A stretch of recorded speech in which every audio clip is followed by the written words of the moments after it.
La Biblia habla de nuestra relación de pacto con Dios a través del Mesías como un matrimonio. Él es el novio y nosotros, la congregación de los redimidos, somos la novia. Y si queremos que nuestra relación con Él prospere, si queremos tener un testimonio digno de alabanza, si queremos que la gloria de Dios pueda ser vista a través de nosotros, tiene que haber fidelidad. Y hablo de fidelidad según las Escrituras. Debemos darnos cuenta de que Dios fue muy específico acerca de los últimos días, los tiempos finales, para que pudiéramos estar preparados. Nos da constantes advertencias.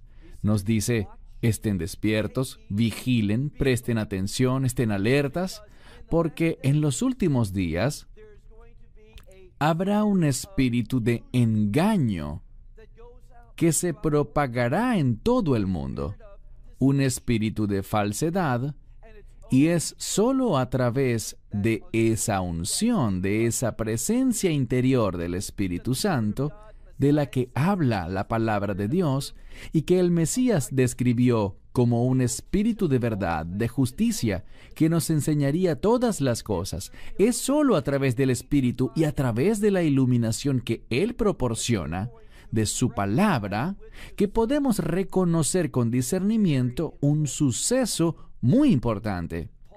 Pablo escribió en 2 a los Tesalonicenses capítulo 2, refiriéndose a los hermanos, a los creyentes en el Mesías, y nos advirtió sobre este engaño, y dijo que habría una apostasía. La palabra griega apostasis proviene de dos palabras. El término istamai, estar de pie, y la palabra apo, que significa desde. Es una frase que significa abandonar. Hoy en día, muchos de los que entienden el significado de lo que tiene que ver con nuestra esperanza bendita, ven un problema con su teología, con su doctrina, con lo que han estado enseñando sobre esa esperanza bendita, y ven esa palabra, apostasía, y dicen, oh, esto significa abandonar un lugar, y la interpretan como si fuera el rapto en sí. Pero hay un problema. Cuando esa palabra aparece en otros pasajes de la Escritura, por ejemplo en Hechos 21:21, siempre se refiere a abandonar lo que es bueno, lo que es verdadero, para ir hacia lo que no es bueno, hacia lo que es falso. Por ejemplo, en Hechos 21:21, Pablo es acusado de herejía, de abandonar o alejarse de las leyes de Moisés y de enseñar a otros que viven en las naciones a que no circunciden a sus hijos, a no seguir las tradiciones de las Escrituras. Esa es una falsa acusación, por supuesto. Él está siendo acusado de un abandono, de una apostasía. Y claro que él no estaba enseñando eso. Pero ciertamente vendrá una apostasía. Y lo veo muy claramente, muy claramente. Al ver el horizonte de manera espiritual, se puede anticipar que eso vendrá. Les había dicho algo el viernes en la noche, y con toda honestidad y sinceridad, yo no tenía planeado mencionar esa otra conferencia. A veces cuando escuchas, las cosas simplemente salen. Y quiero que se den cuenta de que la gente que está allí hablando, a muchos los conozco y los considero mis amigos, servidores igual que yo. Pero algo alarmante está pasando y a veces debemos decir las cosas.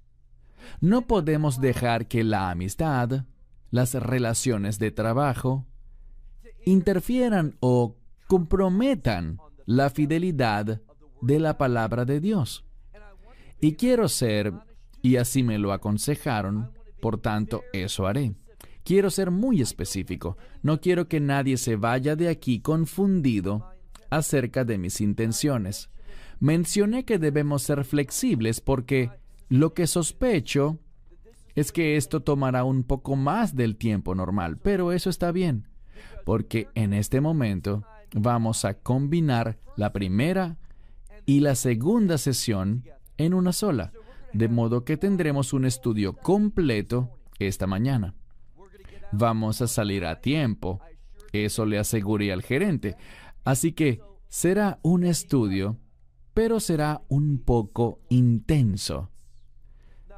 Aquí, en mi mano, tengo mi celular y voy a entrar a un sitio web que tiene información sobre esa conferencia.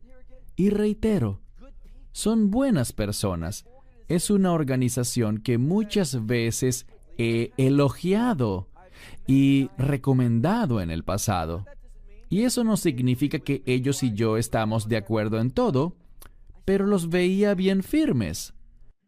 Pero por sus asociaciones, por esas personas con quienes están ministrando, lo que están enseñando, estoy profundamente alarmado y entristecido. Seamos muy específicos. ¿Cuál es el problema? Bien, lo veremos en un momento. Voy a citarlos. Esto se refiere a una conferencia.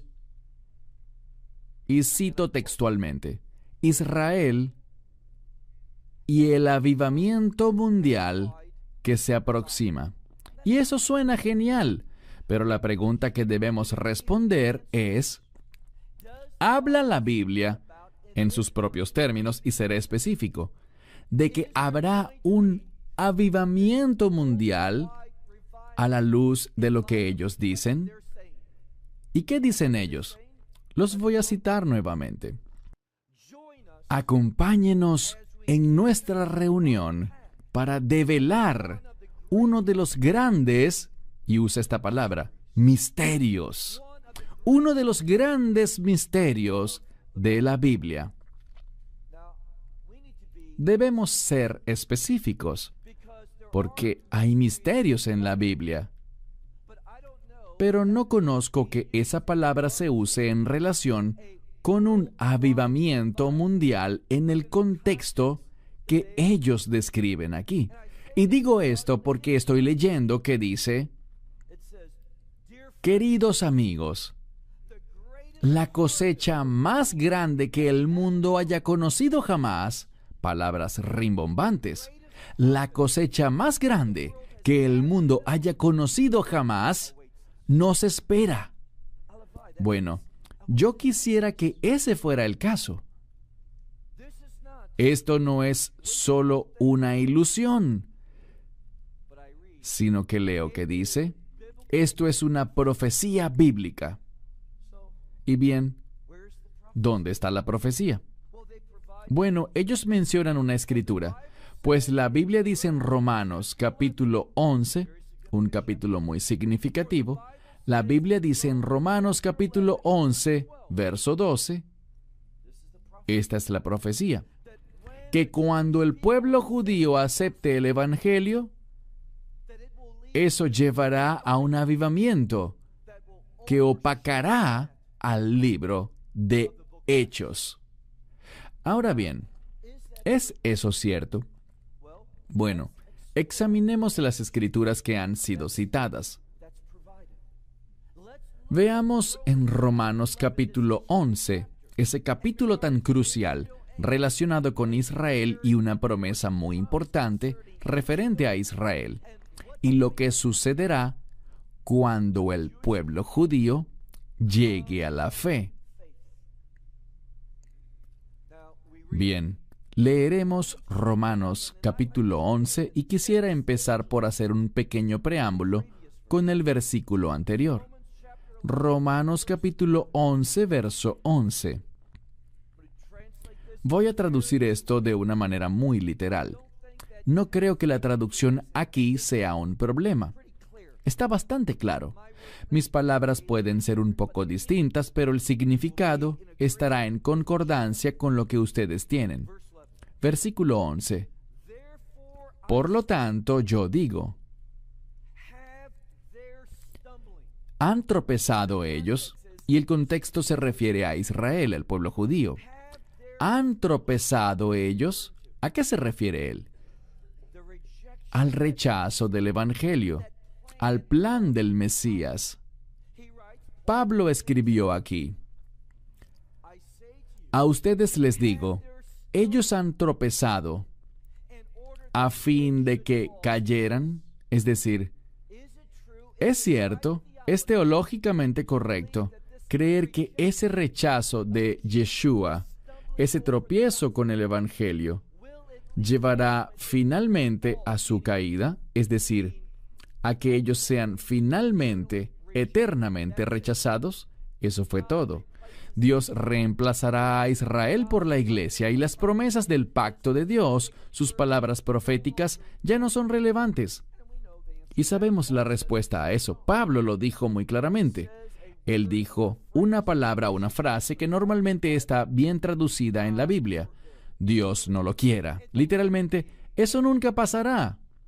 Es lo que dice en griego. Y todos estamos de acuerdo. Este grupo también está de acuerdo con eso. No hay controversia en absoluto. Pero luego, Pablo escribió, pero su transgresión, y de nuevo, es la transgresión, el gran rechazo que hace Israel del Evangelio. Dice, pero su transgresión, ese rechazo, escribió Pablo, es la salvación de las naciones. Esas son buenas noticias, porque por este rechazo, bueno, de no haber sido así, grandes cosas se habrían logrado, pero Dios siempre es fiel. Vean, esto es lo que debemos entender. Dios, como soberano, escogió a Israel para usarlos y que fueran ellos una bendición para las naciones. Eso no es revocable. Pablo dice eso en otra parte. Así que, si ellos lo aceptan, será una gran bendición, y si lo rechazan, Dios igual los usará para que sean una bendición, pero esta es la clave. Ellos no hallarán bendición en eso. Ellos no. Así son las cosas. Dios dice, los usaré para un propósito. Si lo aceptan, ustedes también serán bendecidos. También tendrán la recompensa de la fidelidad. Pero si no es así, Dios igual es libre de lograr su propósito, pero por su rebeldía, por su transgresión, no experimentarán el bien que Dios buscaba darles. Y vemos, por desgracia, y todos estamos apesadumbrados por eso, que cada judío, cada gentil, Dios no hace acepción de personas, ¿cierto? Dice que está establecido para los hombres que mueran una sola vez y luego de esto el juicio. No hay segundas oportunidades. Así que eso nos hace sentir pesar por los judíos y gentiles que han muerto sin el Evangelio, ¿correcto? Pero hay buenas noticias. Él dijo, sigamos leyendo el verso 11, la salvación es para las naciones. Y debe haber un propósito detrás de eso, para que fuesen provocados. ¿A qué se refiere Pablo? Cuando Israel vea las bendiciones, la provisión de Dios, la fidelidad de Dios para con las naciones, ellos serán provocados. Esa es la intención. Por desgracia, las naciones, la iglesia, no han hecho un buen trabajo para provocar a Israel. Veamos ahora el verso que ellos citaron, el verso 12. Esa es la profecía. Y aquí se lee, en el verso 12, y si su transgresión, de nuevo usa la misma palabra, si su transgresión, si ese rechazo del Evangelio es la riqueza del mundo, ¿qué significa eso? Que a través de esto, igual Dios, quien es fiel siempre, Dios ha llevado una salvación abundante a las naciones. A eso se refiere. Es una riqueza para el mundo. Y su tropiezo, Ahora usa otra palabra. La falla de ellos sería una mejor traducción. Y la falla de ellos, ¿qué es eso? Aquí usa esa misma palabra, la riqueza de los gentiles. Así que eso bendice al mundo y bendice a las naciones. Este rechazo, este tropiezo, esta falla. Y luego sigue y dice, si ese es el caso, si el pueblo judío lo rechaza, y este es el resultado que es bueno, él dice, ¿cuánto más será la abundancia de ellos? Debemos esperar algo. En lo que todos estamos de acuerdo es que cuando el Mesías, y lo que dicen las Escrituras sobre esa recepción del Mesías por parte de Israel, de lo que Pablo está hablando, y se los mostraré dentro del contexto a medida que avancemos. Una vez que Israel acepte al Mesías, se obtendrá un gran resultado de eso. Todos estamos de acuerdo en ese punto. Pero ¿qué pasa? Lo que ellos dicen es que proféticamente este pasaje nos dice que habrá un avivamiento mundial como resultado de que Israel acepte al Mesías. Yo no veo eso en ninguna parte de las Escrituras. Y yo estoy muy consciente de lo que dice el libro de Hechos, capítulo 3, donde se habla de los días del refrigerio. Esto es en el libro de Hechos, capítulo 3, versos 19 y 20. Pero si miramos bien, este tiempo de refrigerio viene antes del Mesías. Si ven en el contexto y leen los versículos 19 y 20, eso prepara al mundo para el Mesías. No su segunda venida, sino para la esperanza bendita. Y bueno, si revisan todos los comentarios sobre esto, verán que no hay desacuerdo en que ese tiempo de refrigerio es antes de la esperanza bendita, del rapto, es antes de la ira de Dios. Otro pasaje de las Escrituras al que podemos acudir es el libro de Joel, capítulo 2, versos 28 al 32 en hebreo, y capítulo 3 en español, donde habla de cómo su espíritu será derramado y la gente profetizará. Viejos y jóvenes, los viejos soñarán, los jóvenes tendrán visiones, caerá sobre jóvenes y viejos, sobre el sirviente y la sirvienta. Aquí lo importante es que habla de toda carne. No es un fenómeno único de Israel, sino que afectará al mundo. Ahora bien, es muy significativo, ¿no es así? Que en el libro de Hechos, capítulo 2, el capítulo anterior, vemos que todo ese capítulo, el capítulo 3 de Joel en hebreo, capítulo 2 en español, versículos 28 al 32, son citados ¿por quién? Por Pedro, en su explicación de lo que empezó el día de Pentecostés. Estamos en este tiempo único que va desde Pentecostés hasta el final de esta era que va a terminar. ¿Y de qué era estamos hablando? De la congregación de los redimidos. ¿Cuánto tiempo vamos a estar aquí? Y recuerden que hay signos y señales en los cielos, señales en la tierra. No pasen esto por alto, antes de que caiga la ira de Dios. Ahora, sabemos esto.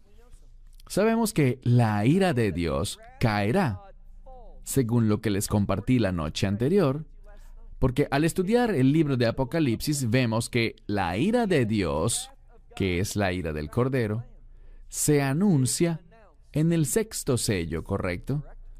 Hombres tanto grandes como pequeños, diciendo, escóndannos, les decían a las montañas y a las rocas, escóndannos de la ira del Cordero.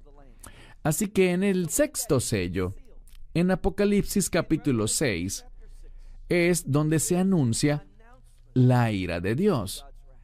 Es inminente.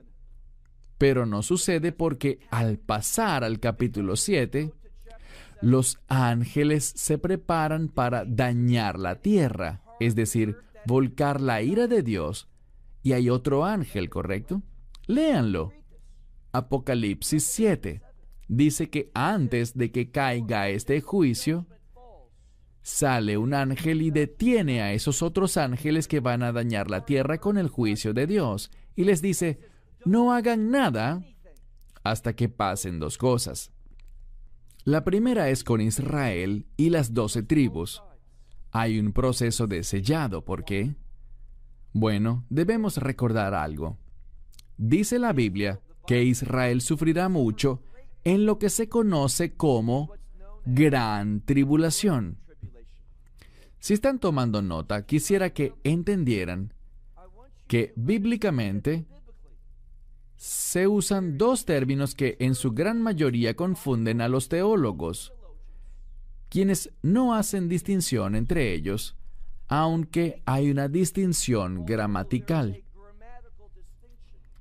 Una que es muy importante en los textos bíblicos. ¿Cuál será? En Apocalipsis capítulo 7, Israel es sellado antes de la ira de Dios, porque aunque Israel estará aquí durante la ira de Dios, igual que en Egipto, aquel juicio, aquellas plagas, no van a afectarlos. ¿Por qué? Dios quería hacer algo. Y vemos eso en Éxodo y también en el libro de Apocalipsis. Hay una gran similitud entre estos dos eventos. La primera redención y la última redención para llevar a Israel, a ese remanente de los últimos días, a la fe en el Evangelio. Y lo que dicen las Escrituras es que Dios va a hacer una distinción, un hevdil, en lenguaje bíblico, entre Israel y las naciones. Ahora, ¿cómo Él usó eso en Éxodo 3.500 años atrás? Bien, seguro recuerdan algo de eso, ¿verdad? No solo salieron los hebreos de Egipto, sino que se nos dice que también hay una multitud mezclada y no hay desacuerdo entre los eruditos rabínicos y los cristianos, lo cual es extraño. Todos están de acuerdo en que Dios, al hacer esa distinción, causó o hizo que los gentiles vieran que ellos sufrían, pero los de la tierra de Gosén, ellos no. ¿Y qué hicieron? Se unieron a los hebreos. Y a través de la redención, Dios sacó a la congregación de la primera redención a través de la sangre del cordero, de aquel cordero físico, el cordero de la Pascua, y sacó a los hebreos, sacó a una multitud mezclada, y ellos pasaron a ser conocidos como Adá Israel, la congregación de Israel. Por cierto, esa palabra congregación, Adá, en hebreo, significa testigo, los que dan testimonio. Es lo que nosotros debemos ser, es lo que ellos debían ser. Así que vemos salir a esa multitud mezclada, y esto es lo que debemos recordar. Aun cuando Dios sella a Israel contra su ira que será derramada en la última mitad de esos 7 años finales, no están protegidos de la persecución satánica. Y es por eso que 2/3 morirán. Eso nos duele, ¿verdad? 2/3 del pueblo judío, que estarán vivos durante esos últimos días, perderán la vida, no debido a la ira de Dios, sino debido al anticristo. ¿Por qué? Es muy simple, muy simple. Muchas veces me han preguntado pastores, ¿tú sí crees que el anticristo es judío? Les digo, no lo creo, y se asombran por eso. Les digo, ¿por qué pensarían ustedes que el anticristo es judío? Y responden, bueno, porque Israel lo aceptaría si no lo fuera. Y yo los reto a que encuentren en alguna parte de las Escrituras un versículo que siquiera insinúe que Israel aceptará al anticristo como el Dios viviente. No. Cuando ocurra la abominación de la desolación, ¿qué es eso? Bueno, sabemos lo que es porque Daniel lo menciona inicialmente en Daniel 9, pero él lo aclara, lo define en Daniel 11. Y dice que habrá alguien que se exaltará a sí mismo, se magnificará a sí mismo por encima de todo Dios, de modo que se autoproclamará como Dios. Ese es el anticristo. Y luego el apóstol Pablo toma ese pasaje de Daniel 11 y lo usa en la segunda a los Tesalonicenses capítulo 2. Lean cuando puedan los versos 3 y 4. Segunda a Tesalonicenses 2, versículos 3 y 4, donde Pablo lo cita y dice que habrá alguien, y en esto no hay desacuerdo, que será hijo de perdición, o sea, de la destrucción, el hombre sin ley, es decir, los que están en contra de la verdad de la Torá. Ese es el anticristo. Y él entrará en el Neos. ¿Qué es eso? El lugar santísimo. Puede que en sus Biblias diga que entrará al templo, pero no dice eso. Esa sería la palabra griega gerón, y la que está escrita es neos, que significa santuario en referencia al lugar santísimo. Y se exaltará a sí mismo y dirá: yo soy Dios, adórenme.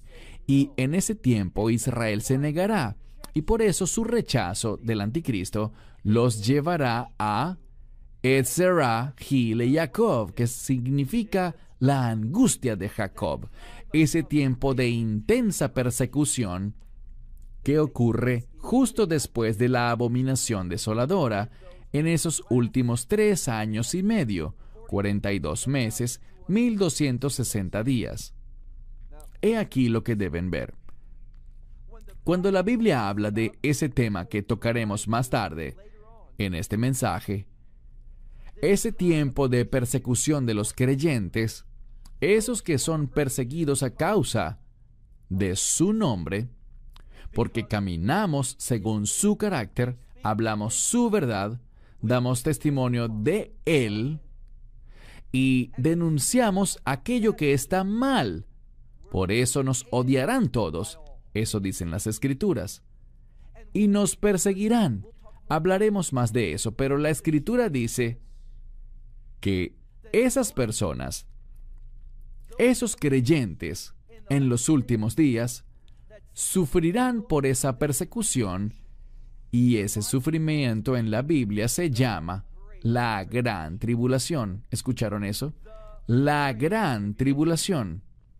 Pero cuando hablamos del sufrimiento de Israel, en la segunda mitad, no en la primera, ese se refiere a nosotros. Nosotros pasaremos por la gran tribulación. La gran.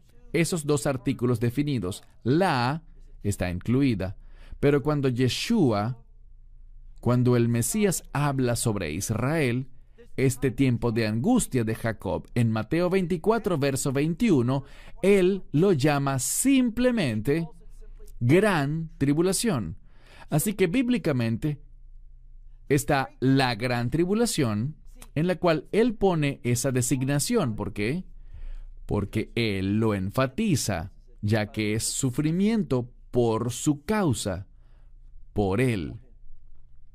El tiempo de Israel, la angustia de Jacob, es llamada simplemente gran tribulación, no la gran tribulación.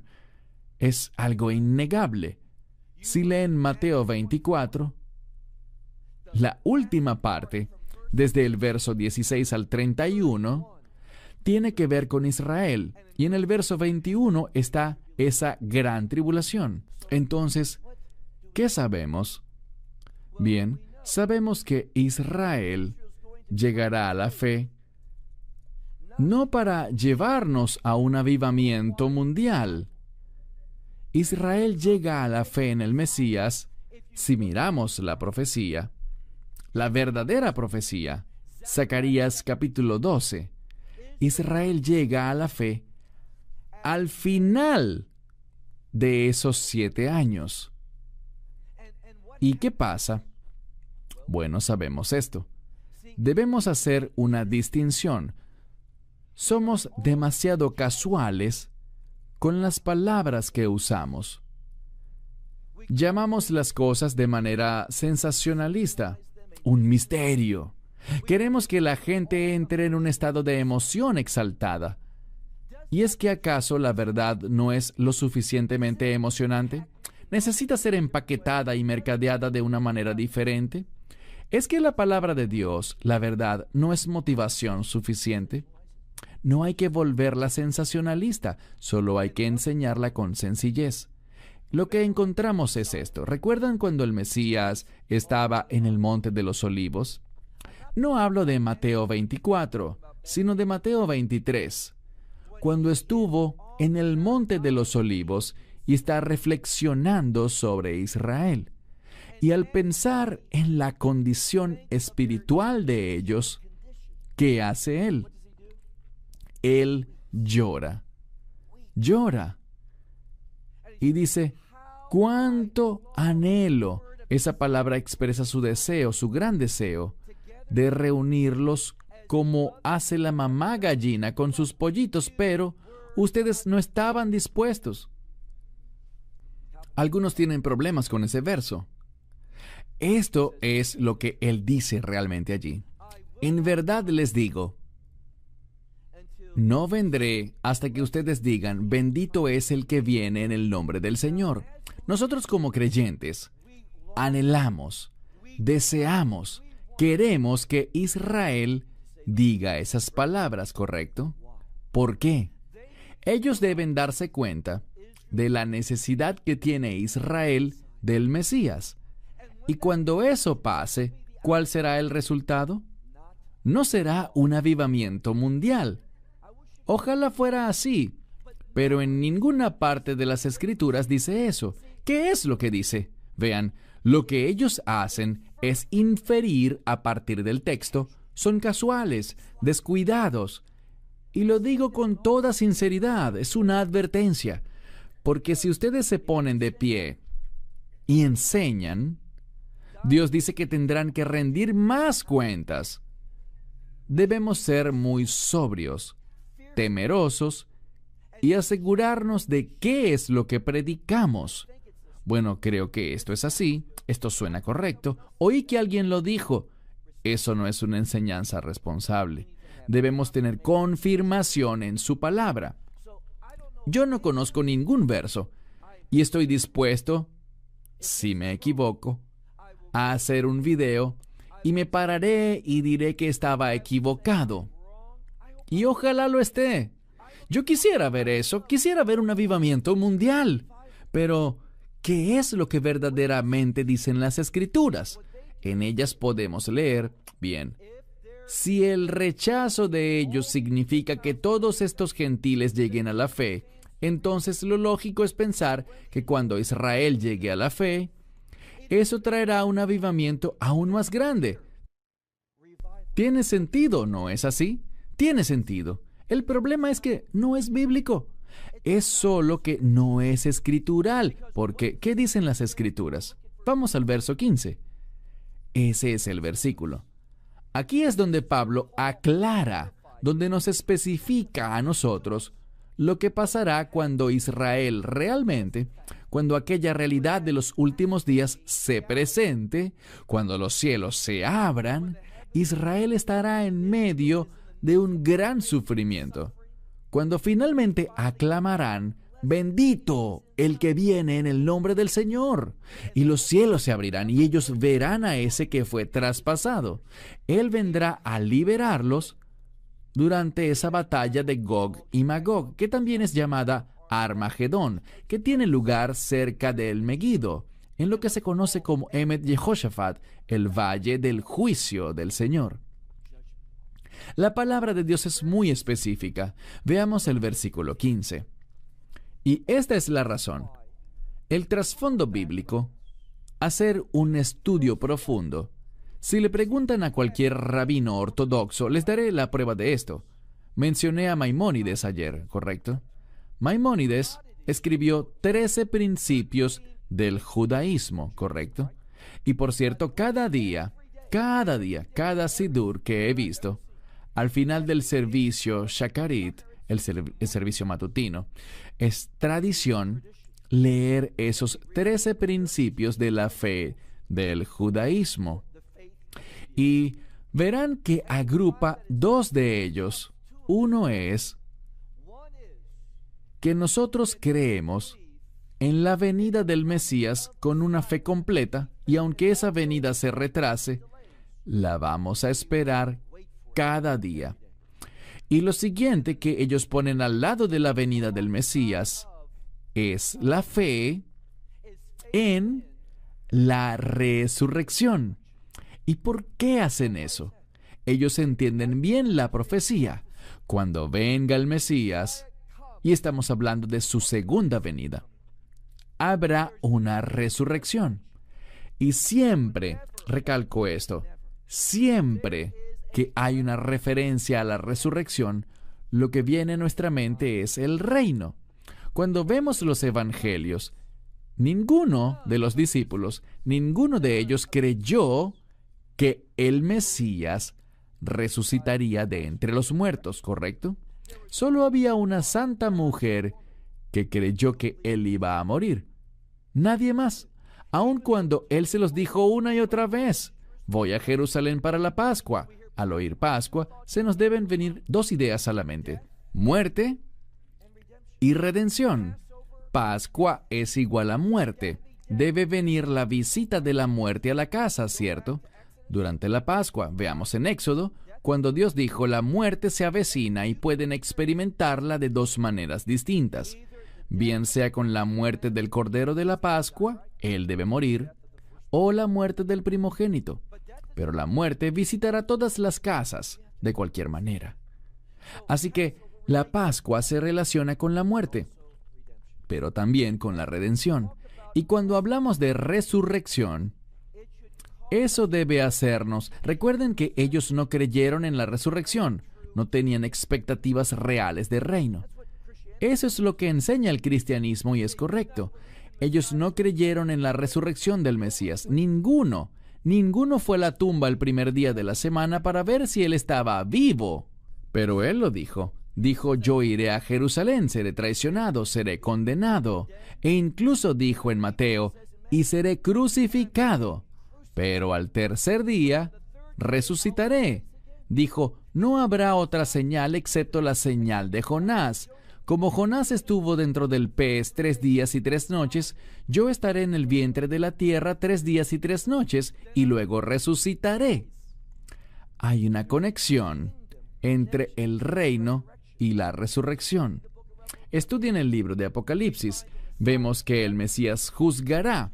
Habrá una resurrección que lleva al reino milenial. Habrá un juicio después del reino milenial. Habrá una resurrección y después la nueva Jerusalén. La resurrección y el reino van de la mano. ¿Por qué lo digo? Veamos el verso 15.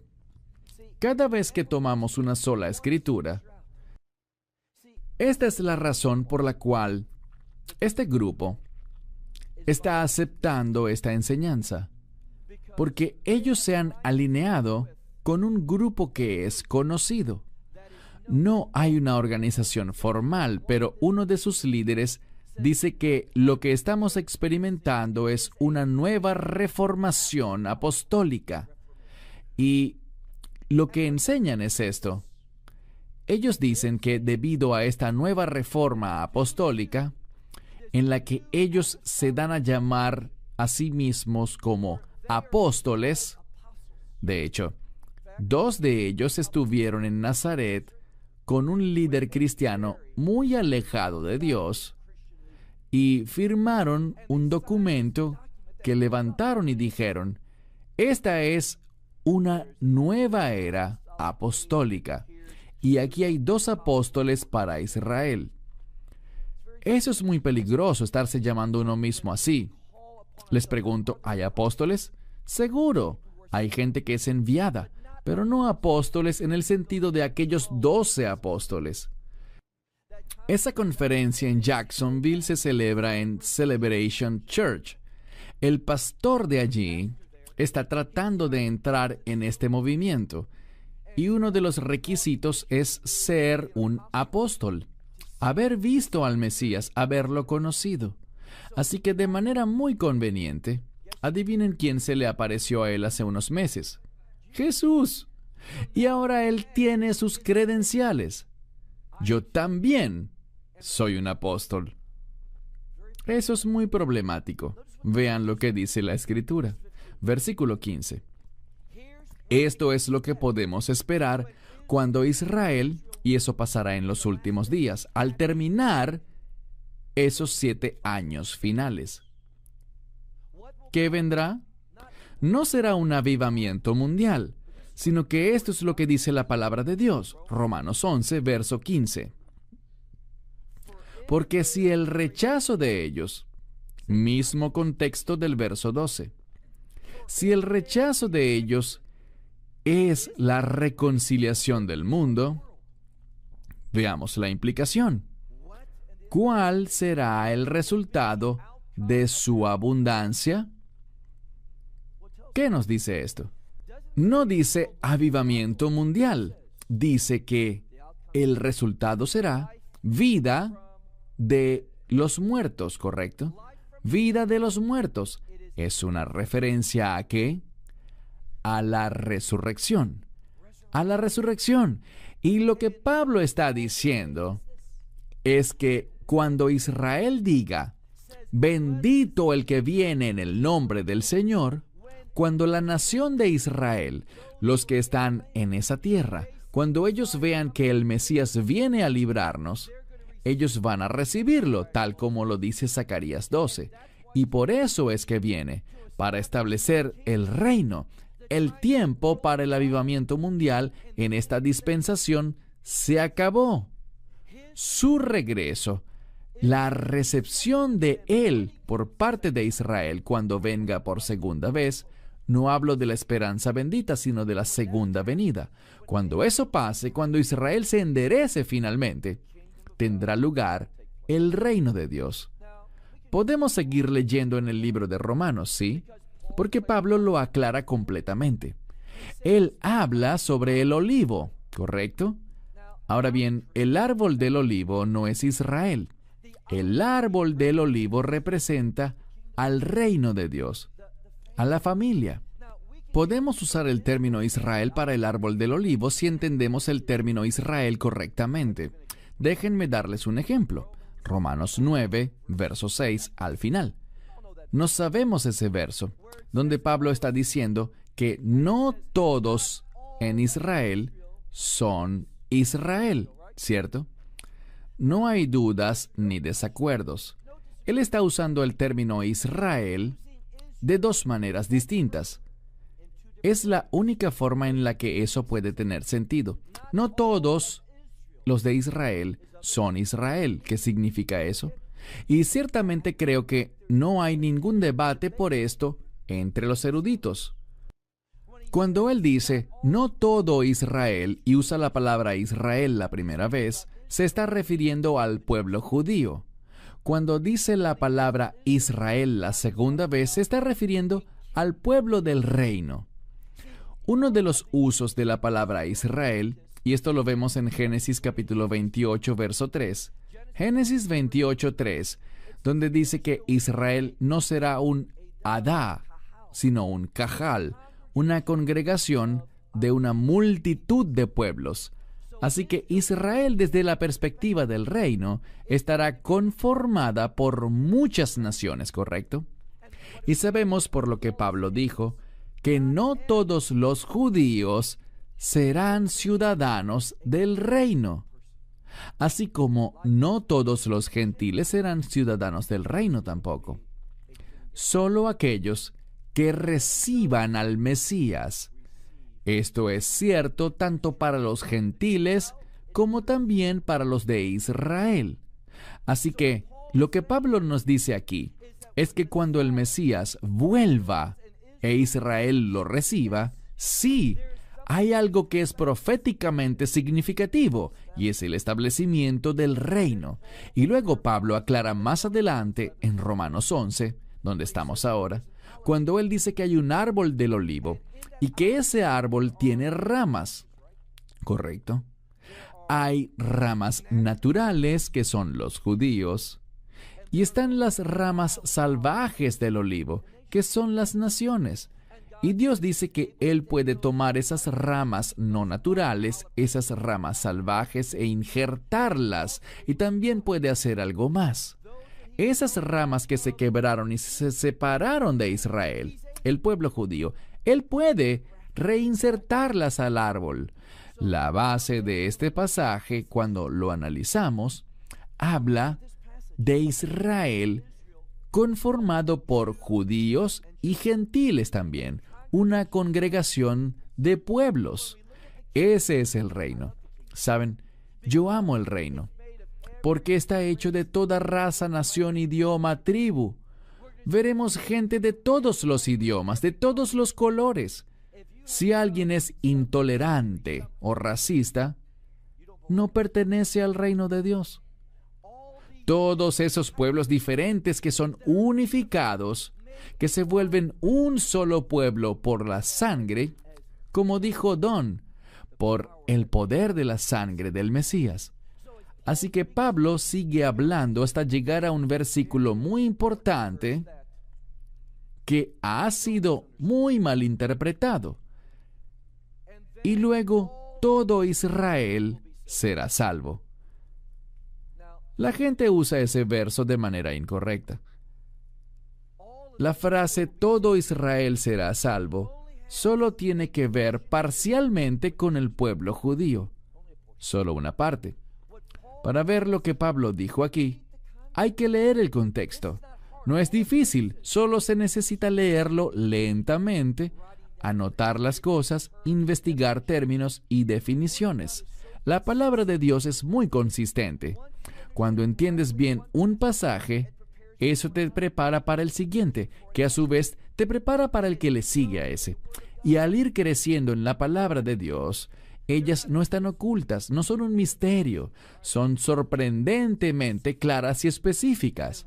Y lo que Pablo dijo es que el endurecimiento había sucedido en parte, ¿correcto? Siempre ha habido judíos en el reino, creyentes en distintas épocas. De hecho, si leen el libro de Hechos, Hechos 15 habla de una gran convención en Jerusalén para ver si se les permitía a los gentiles entrar a la congregación de los redimidos. Cuando vemos esto, y se habla de Israel, de este reino, creación, él dijo que le había ocurrido un endurecimiento en parte al pueblo judío. Esa disminución de Israel tiene que ver con un cierto periodo de tiempo hasta que suceda ¿qué? La plenitud de las naciones, ¿correcto? ¿No es eso lo que dice? De modo que el endurecimiento de Israel por su incredulidad, por querer establecer justicia en sus propios términos, fue lo que dijo Pablo. Ellos están endurecidos por un tiempo, en parte, hasta que haya entrado la plenitud de los gentiles. Y luego, ¿qué va a hacer Dios cuando esa plenitud esté lista? ¿En quién volverás a poner su atención? En el pueblo judío. Y Él va a volver. Ellos lo verán. Ellos lo recibirán. Así que tenemos a Israel con una porción de gentiles y una porción de judíos. Y cuando esa porción de gentiles esté completa, entrará la porción de Israel, y luego dice que todo Israel será salvo. Él no se refiere a todos los judíos. Ojalá fuera así, pero no es lo que dice la Escritura. Cuando habla de todo Israel, se usa como lo usó Pablo en Romanos 9:6, la segunda vez. Todo Israel, tanto judíos como gentiles. Y luego él nos recuerda cómo esto llegará a su conclusión. ¿Cuándo se establecerá el reino? Él cita la Escritura de Isaías 59, verso 20, donde dice: un Redentor vendrá de Sión, y él quitará el pecado de Jacob. ¿De qué nos habla esto? No hay debates al respecto.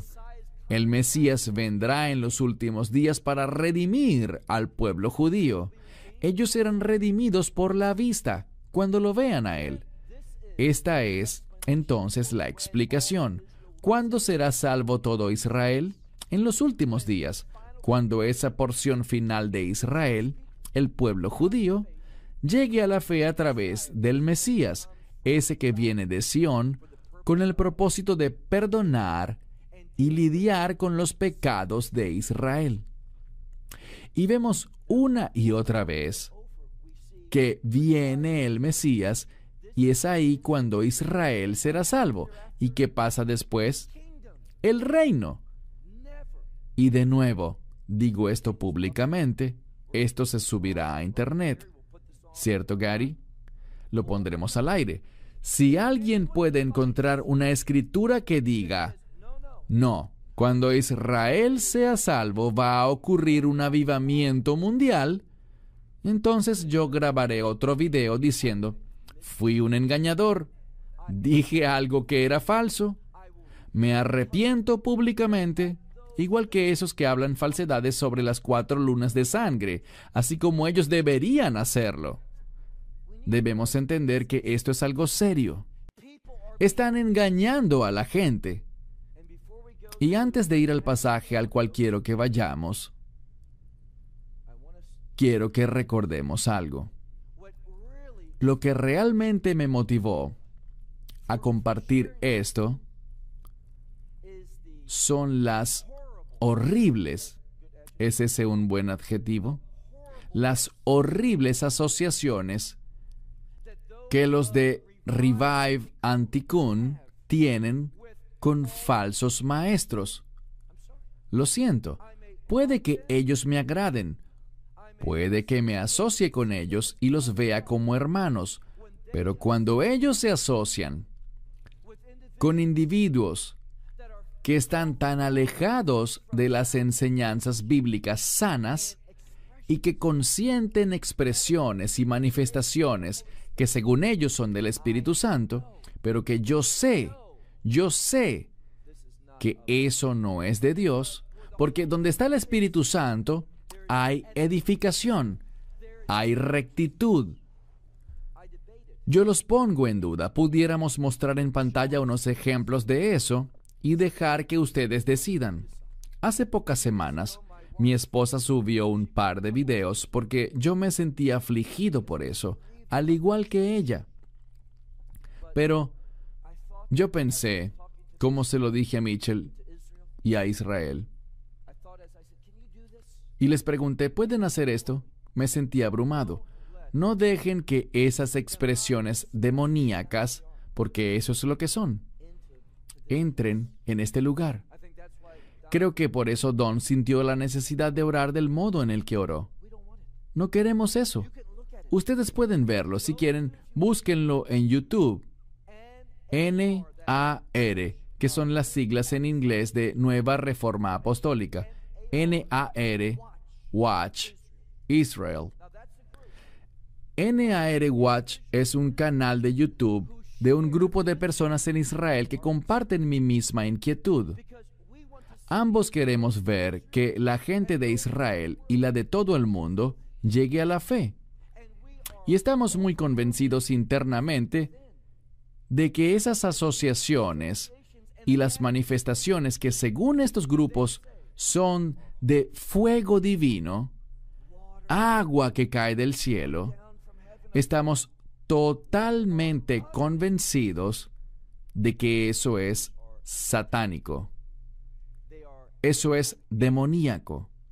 Y no debemos asociarnos con esos grupos que enseñan y practican esta clase de falsedades. Donde está el Espíritu Santo, hay edificación. Tomen sus Biblias y busquemos el libro de Lucas. Lucas capítulo 21. Haremos esto rápidamente para recordar. Tenemos 2 reportes y quiero dejar un tiempo prudencial para esas personas. Pero sí quiero que miremos uno de estos pasajes brevemente. Lucas 21, iniciando con el versículo 12. Verán, esta escritura es similar, pero algo distinta, a Mateo 24. Y al verla, nos damos cuenta de que tiene un orden distinto, porque lo que sabemos es lo siguiente. Cuando leemos Mateo 24, dice que habrán guerras y rumores de guerras, conflictos étnicos, nación contra nación, terremotos, hambrunas, pestes, todo tipo de inestabilidad. Y dice que luego perseguirán a los creyentes, en ese orden. Pero noten lo que dice aquí. Se habla de estas cosas que acabo de mencionar: guerras, rumores de guerras, terremotos, pestes. Y luego dice en el verso 12, pero antes de todas estas cosas, hay que tener cuidado porque la palabra griega pro normalmente significa antes, en un sentido cronológico.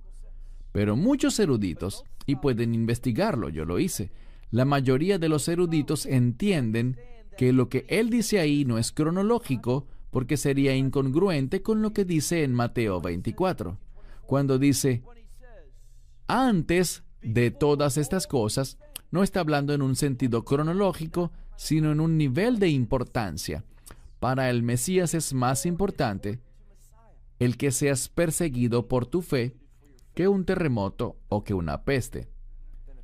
Esto es importante para Él porque nosotros sufrimos en su nombre. Es nuestro testimonio, uno que Él puso en nosotros, lo que causa ese sufrimiento. Así que Él dice aquí, antes de todas estas cosas, queriendo significar que eso es de la mayor importancia para Él. Antes de todas estas cosas, ellos les echarán mano a ustedes. Ellos van a agarrarnos con un propósito. Por encima de todas estas cosas, ellos les echarán mano a ustedes, los perseguirán y los entregarán a sinagogas y cárceles. Ahora bien, la palabra sinagoga sale en todo el Nuevo Testamento, pero debemos darnos cuenta de algo. Si le preguntan a un historiador en Israel, uno religioso, ¿dónde estaba la primera sinagoga? Solemos pensar que una sinagoga es una casa de adoración judía, ¿correcto? Pero el término sinagoga no es hebreo, es griego. Sin-agoge, y significa lugar de reunión. Y hay una discusión sobre cuál fue la primera sinagoga de todas. Si fue Masada o Gemela. Y eso fue mucho después del tiempo de Yeshua. ¿Y cómo puede ser esto? Bueno, es muy simple. Están hablando de las sinagogas como nosotros las entendemos, como un lugar dedicado a la casa de Israel, la casa de Judá, donde se reúne el pueblo judío a rendir adoración, con el propósito de leer la palabra de Dios, orar. Pero al ver el Nuevo Testamento, cuando dicen sinagoga, se refieren a un lugar de reunión como un centro comunitario. Y una de las cosas que se hacían en las sinagogas eran juicios. Así que no piensen que hablaban de una casa religiosa judía de adoración. Él está usando el término de la forma en la que se usaba en casi todo el Nuevo Testamento, como un lugar de reunión. ¿Y por qué se le asocia también con un aspecto religioso? Porque en Shabbat y los lunes y jueves usaban ese sitio para leer la Torá. Pero tenía muchos otros usos. Era un lugar para usos múltiples. Así que cuando aquí dice que los entregarán a sinagogas, se refiere a que los llevarán a juicio, a ser examinados por los líderes de la comunidad. ¿Y qué pasará? Bien, seremos condenados y nos pondrán ¿en dónde? En cárceles. Y nos llevarán ante reyes y gobernadores. Es decir, gobiernos tanto locales como nacionales. Y todo esto ocurre con un propósito. Pero antes de mencionarlo, Él nos dice el por qué. Por causa de mi nombre. ¿Quién está hablando? Yeshua. Todo esto le pasará a los creyentes, por causa de mi nombre. Pero, miren el verso 13. Son buenas noticias. Eso tiene un propósito. Cada vez que sufran por su nombre, eso tiene un propósito y Él nos dice cuál es. Pero esto traerá algo como resultado. Eso les traerá algo a ustedes. Es con el propósito de testificar, dar testimonio. Así que podemos esperar que eso pase. Yo diría que no es la salvación de Israel lo que llevará a mucha gente a la fe. Yo diría que es más bien la persecución de los creyentes. Mucho antes de esto, en los últimos 7 años, pero antes del final en sí, habrá un testimonio, testigos del Evangelio. ¿Y qué nos dice el verso 14? Por eso, pongan en sus corazones, es decir, tomen la decisión.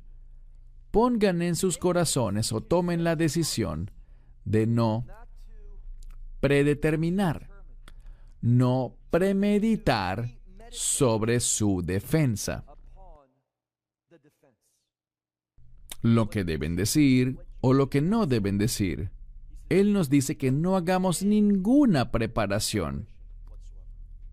Pero eso no aplica para los sermones. Eso aplica para dar testimonio en este tiempo único y particular. Él nos dice en el verso 15, porque yo, ese es el Mesías, porque yo les daré a ustedes una boca y sabiduría. Él tomará el control de nuestra boca. Él nos dará sabiduría, la cual sus oponentes, esos que van en contra de ustedes, no podrán contradecir ni resistir. Sin embargo, vean el verso 16. Pero ustedes serán entregados o traicionados por sus padres, por sus hermanos o hermanas, por otros parientes y amigos, y ellos matarán a algunos de ustedes. Ahora bien, esto es, ¿saben? Tengo un libro que dice promesas de la Biblia. Eso no está aquí, pero es justamente eso. Esto es una promesa. Es una promesa. Esto va a suceder. Estén preparados. La Escritura dice que Dios no miente. Esto va a suceder. ¿Y saben qué? A veces somos aquí en Occidente tan tontos porque solo pensamos en lo que sucede aquí. Hay tantos lugares donde los creyentes están sufriendo a causa de su nombre. Y lo que nos dice la Escritura es que ese sufrimiento, esa persecución que está empeorando y se pondrá peor, está sucediendo en otros lugares y va a suceder también aquí. Estén preparados para eso. Lo que está sucediendo es esto. Hay una falsa enseñanza y ese grupo conocido como la Nueva Reforma Apostólica, a ellos realmente no les gusta la profecía. Y la razón por la que digo esto es porque ellos enseñan que ese gran avivamiento mundial tendrá un efecto. Le dará a la iglesia, y estoy hablando en su lenguaje, le dará a la iglesia autoridad sobre los medios, sobre la educación, sobre los gobiernos, sobre las artes, sobre toda la sociedad, que ese avivamiento mundial será un triunfo de tal magnitud que tendremos todo listo y luego el Mesías vendrá. Es decir, que ellos creen que esas escrituras que compartí con ustedes, que lo que el Mesías pensó, no sucederá. Ellos quieren ver todos esos pasajes y decir que se trata de lo que pasó en el año 70 después de Cristo. La profecía de ellos es que estamos en el borde de un nuevo derramamiento del Espíritu Santo que traerá la transformación de este mundo. Pero recuerden lo que nos enseñó el Mesías en el contexto de los últimos días que mencionamos ayer. Él dijo que aquellos que quisieran salvar sus vidas, la perderán. No vemos ninguna parte en las Escrituras que diga que en los últimos días las cosas van a ser tan perfectas por la iglesia que el Mesías vendrá y dirá, ya todo está listo. No. Podrían decir que la novia se preparará ella misma, sí. Ella lucirá adornada debido a la persecución que sufrirá. Nosotros debemos evitar cometer el error que cometen los rabinos en la actualidad. Y es que ellos miran las profecías y dicen que hay escenarios, y que los que son escenarios malos, Dios los canceló, y solo quedan profecías buenas. Muchos en la iglesia están aceptando esa idea. Nosotros no debemos hacer eso. No debemos. Debemos entender las cosas con base en la verdad profética que dice que en esos últimos días seremos vencidos. Y eso está bien. Está bien si somos vencidos. Si seguimos leyendo este pasaje de Lucas 21, dice que nos matarán. Pero eso está bien, porque las promesas que más me interesan de Dios son las promesas de reino. Y ellos podrán matarme, pero yo viviré de nuevo, en un nuevo cuerpo, en ese reino.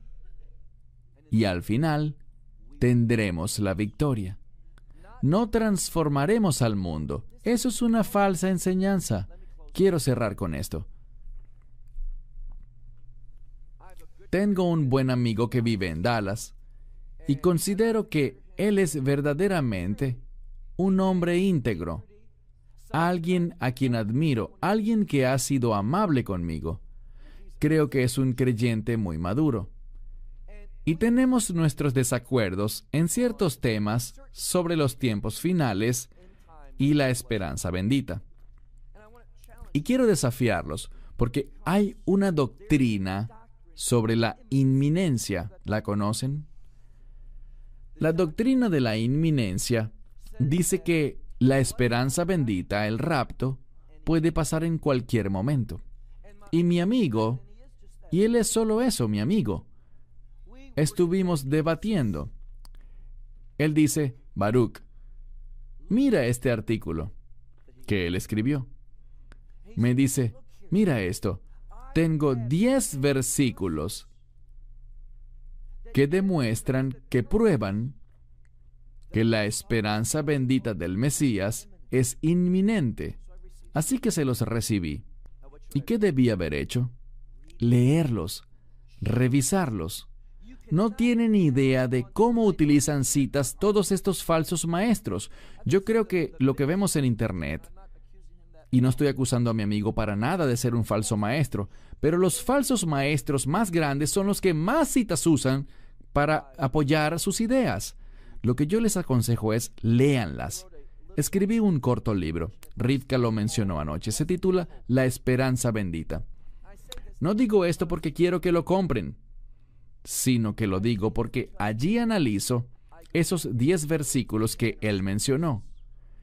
Y no solo él, esos son los que la gente cita en la doctrina de la inminencia. Los invito a que los lean y vean si realmente dicen algo sobre su regreso supuestamente inminente. La respuesta, amigos míos, es no. El principal versículo que usan es: nadie sabe el día ni la hora, ¿no es cierto? Sí, pero solo porque no sepamos el día ni la hora, no quiere decir que puede ocurrir en cualquier momento. No es cierto. No es cierto. Revisen esos versículos. Véanlos por ustedes mismos. No se dejen engañar por tantas citas bíblicas maravillosas sacadas de contexto. Tómense el tiempo de leerlas. Se sorprenderán, y mucho, de lo que realmente dicen y de lo que no dicen. Esperamos que te hayas edificado con el mensaje de hoy y lo compartas con otros. Te invitamos a seguir nuestros estudios cada semana por este canal y por el portal de YouTube de Amarás a Israel. También puedes descargar nuestra aplicación móvil gratuita, Mi Estudio Bíblico. Finalmente, para obtener más información sobre nosotros, visita nuestra web amarasaisrael.org, donde encontrarás otras conferencias de Baruch en audio, video y texto. Hasta el próximo programa. Que el Señor te bendiga en Yeshua HaMashiach, Jesús el Mesías, mientras caminas con Él. Shalom desde Israel. De Israel. De Israel. De Israel. De Israel.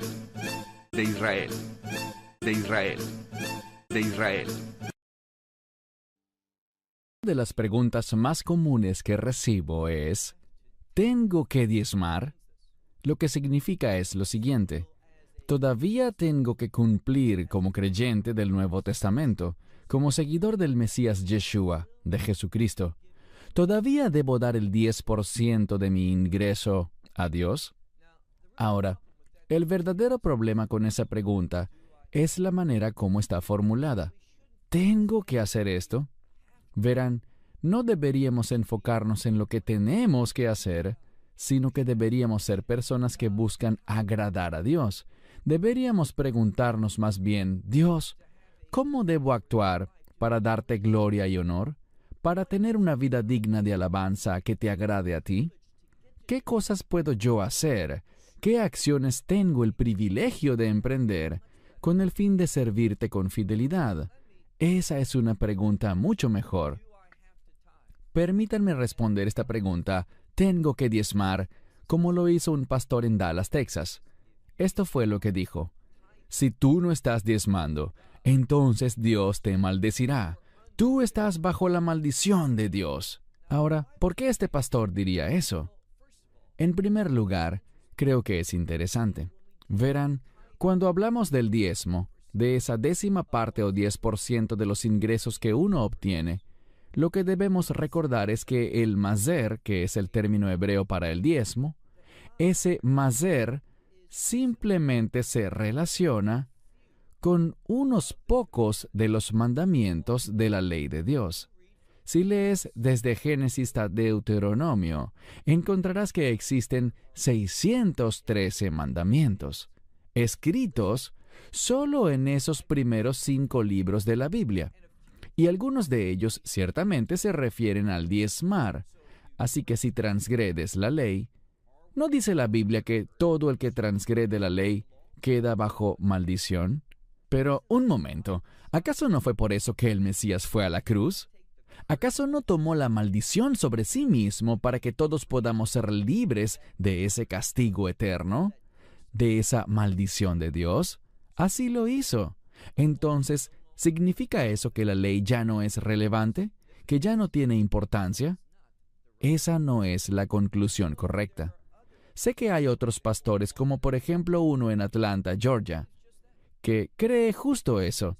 Su deseo es desenganchar el Antiguo Testamento del Nuevo Testamento para que el Antiguo Testamento simplemente desaparezca. Él no lo ve como una parte necesaria de nuestro caminar con Dios. Pero hablemos un momento sobre caminar con Dios. Uno de mis versículos favoritos es Romanos 8, verso 4, y es muy relevante para el tema de hoy. Dice así: no caminamos conforme a la carne, sino conforme al Espíritu. Estar en el Espíritu tiene que ver con la fe. Cuando tienes fe en Dios, aceptas el Evangelio, recibes el Evangelio e invitas al Mesías para ser el Salvador de tu vida, tu Señor. Tú recibes lo que Él hizo sobre la cruz, que murió, derramó su sangre, pero se levantó de entre los muertos al tercer día. Tú lo invitas, recibes su pago por tu pecado y lo invitas a tu vida. ¿Y quién viene a ti? El Espíritu del Mesías, el Espíritu Santo. Y cuando caminamos por fe, es decir, cuando caminamos en el Espíritu y no en la carne, ¿qué dice Pablo en Romanos 8:4? Cumplimos la justicia de la ley. Así que una buena pregunta sería esta: ¿cómo puedo cumplir la justicia de la ley? Volvamos a este sujeto de Dallas que dijo, si no estás diezmando, entonces Dios te maldecirá. Verás, el problema es este. Él solo está enfocando uno de los mandamientos. Pero como te dije, en la Torá vemos 613 mandamientos. Supongo que él lo que quiere decir es que, desde su punto de vista, la Torá todavía es obligatoria para toda la humanidad. Pero el problema es el siguiente. Él no habla sobre muchos de los otros mandamientos. Por ejemplo, el Shabbat. Cumplir con el Shabbat. Él no enseña eso. Él no enseña sobre cómo la Torá dice que está prohibido hacerse un tatuaje. Él no enseña que si alguien se hace un tatuaje está bajo la maldición de Dios. ¿Se fijan? Hay un montón de mandamientos de los que este pastor nunca habla. Pero cuando se trata de diezmar, si no das tus diezmos para esta iglesia, quedas bajo maldición. Esto es lo que debemos entender. Recuerden ese verso de la Escritura, Romanos 8:4. Como creyentes, nosotros tenemos al Espíritu Santo. Él es el consejero. Él es el admirable consejero. La Biblia dice que Él te guiará a toda verdad. Él es el Espíritu de justicia. Así que a través de Él, sujetándote a su liderazgo, a su dirección e instrucción, pues Él es un maestro, cuando nos sometemos a Él, como dice Pablo, vamos a vivir, caminar y comportarnos, viviendo en el Espíritu. Vamos a cumplir la justicia de la ley. Permítanme compartirles otra escritura. Y esto es fundamental, pues es lo que necesitas saber. Resulta muy problemática esta metodología que este pastor de Dallas utiliza, porque él te dirá, diezmar es un requisito, es parte de los mandamientos de Dios, debes cumplir con eso. Pero como dije, él ignora todo lo demás. ¿Cuál es la metodología hermenéutica? ¿Qué metodología para interpretar la Escritura estás empleando que te permite decir que si violas este mandamiento quedas bajo maldición, pero si violas todos los demás, aparentemente no? Hay demasiada inconsistencia allí. Argumentos en conflicto, unos con otros, cuando manejas las Escrituras de la manera que él lo hace. Pero esta es la forma correcta para manejar las Escrituras y los mandamientos como creyentes. Yo quiero caminar en la justicia de la ley. La justicia de la ley, esa justicia expresa la rectitud de Dios. Y, por lo tanto, quiero tener esa clase de testimonio. Quiero agradar a Dios. Por tanto, entiendo algo. Dios me ha dado su palabra, este libro que está lleno de mandamientos, toda clase de mandamientos.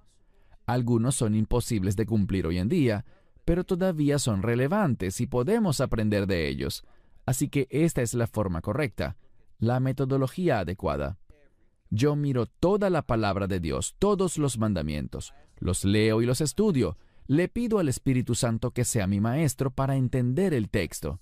Entonces, le ruego al Espíritu de Dios que me guíe para cumplir la justicia de ese mandamiento. Que el Espíritu me dirija bajo el Espíritu de la verdad. Esto es lo que dice Pablo en Romanos 7:6, donde dice, nosotros hemos sido liberados, ya no estamos atados a la ley. Hemos sido liberados del castigo de la ley para que podamos servir a Dios. Allí está la clave. Ven, la pregunta no es, ¿tengo que diezmar?, sino, ¿quiero servir a Dios? ¿Cómo puedo hacerlo? Y Pablo responde esa pregunta. Nos dice, lo hacemos en la novedad del Espíritu y no en la vejez de la ley. Es decir, es posible cumplir la letra de la ley y perdernos por completo de la intención de Dios para ese mandamiento. Pero si aplicas la novedad que el Espíritu trae al mandamiento, caminarás e implementarás esa verdad, la verdad de ese mandamiento como creyente, de una forma que honra a Dios. No hagamos como este amigo de Dallas. Yo elijo cumplir este mandamiento, pero rechazo todos los demás. No. Estudiamos todos los mandamientos bajo el liderazgo de ese admirable consejero, ese maravilloso maestro, el Espíritu de verdad. Abrazamos toda la palabra de Dios, buscando implementarla en nuestra vida bajo la novedad del Espíritu. Y eso es exactamente lo que veremos con respecto a los diezmos en la lección de hoy. El diezmo para muchos es un tema confuso, pero no debe ser así. La gente habla sobre el diezmo primero, el diezmo segundo y un tercer diezmo. ¿Existen realmente todos esos diezmos? Sí, es verdad. Así que si hay un primer y un segundo diezmo, espera un momento, ¿debemos entonces dar el 20 o el 30%? Debemos hacerlo bíblicamente. No caigas en la trampa de ciertos términos confusos que mucha gente utiliza. Debemos ver qué dice la Escritura. Así que iniciemos. Podemos hacer esto muy brevemente y aún así ganar una profunda riqueza en conocimiento. Vayan entonces conmigo a Génesis capítulo 14. Libro de Génesis, capítulo 14. En este pasaje veremos a Abraham, quien por supuesto luego se convirtió en Abraham o Abraham. Pero en el momento de este pasaje su nombre no había cambiado. No obstante, lo llamaremos igualmente Abraham. Sabemos que él tenía un sobrino llamado Lot. Y Lot se metió en problemas, por lo cual Abraham fue a rescatarlo. Y tuvo que enfrentarse con varios ejércitos y luchar con ellos con el fin de rescatar a Lot. Aunque él por su parte no tenía un gran ejército para pelear, sino eran solo 300 hombres. ¿Qué sabemos? Esto es lo que sabemos. Dios le dio la victoria, y cuando él regresaba tras haber ganado, tras haber derrotado al enemigo, se topó con un hombre, con un sacerdote.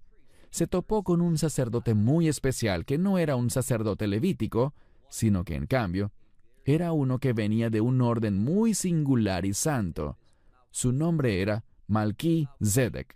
Malquí significa mi rey, Sedec significa justo, mi rey justo. Y este sacerdote bendijo a Abraham, y lo que esto le comunicaba a él era que la bendición de Dios fue la causante de su victoria. Aprendan un principio: nunca experimentarán la victoria a menos de que Dios sea quien la provea. Y noten lo que pasa aquí, Génesis 14, 20. Lo que descubrimos es lo siguiente. Nos encontramos con una declaración que dice: bendito es el Dios Altísimo, quien entregó a tus enemigos en tu mano. Esto es lo que Melquisedec le está revelando aquí. Abraham, tú saliste victorioso por esta razón. El bendito Dios Altísimo ha entregado a tus enemigos en tus manos. ¿Y qué hizo Abraham? Y noten algo, él no fue instado a hacer esto por algún mandamiento de Dios. ¿Fue resultado de qué? Resultado de ser un hombre de fe. Dice aquí, y él le entregó a él, es decir, que Abraham le entregó a Melquisedec, quien en esencia es el sacerdote de Dios. Él le entregó a Melquisedec el diezmo de todo. Esto es lo que le agrada a Dios. Él no le dijo: Abraham, te di la victoria, ahora dame el 10% de todo lo que tendrás en tu vida. Dios no le dijo eso. Abraham caminaba en la fe. Y noten algo más. Estamos hablando de algo que ocurrió unos 400 años antes de Moisés y de que la ley fuese revelada. Los diezmos no existían, no habían mandamientos relacionados con dar el 10%, pero caminando en la fe, podríamos decir, siendo obediente a la guía del Espíritu de Dios en su vida, ¿qué hizo Abraham?